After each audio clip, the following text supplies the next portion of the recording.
విశాఖపట్నం స్థానిక సంస్థల కోట ఎమ్మెల్సీగా మాజీ మంత్రి బొత్స సత్యనారాయణ ఎన్నికయ్యారు. ఈ మేరకు జిల్లా కలెక్టర్ కార్యాలయంలో బొత్స ధృవీకరణ పత్రాన్ని అందుకున్నారు.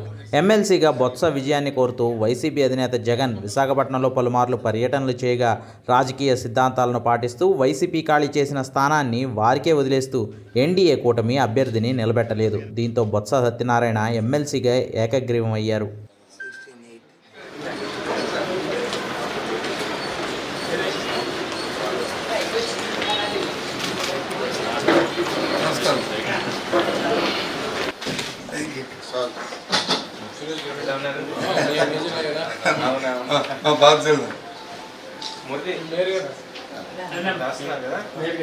అయిపోయింది ఇంకా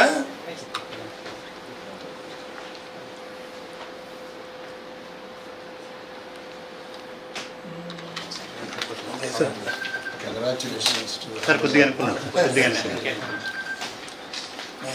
నీ సర్టిఫికేట్ తర్వాత సార్ ఇటు థ్యాంక్ యూ.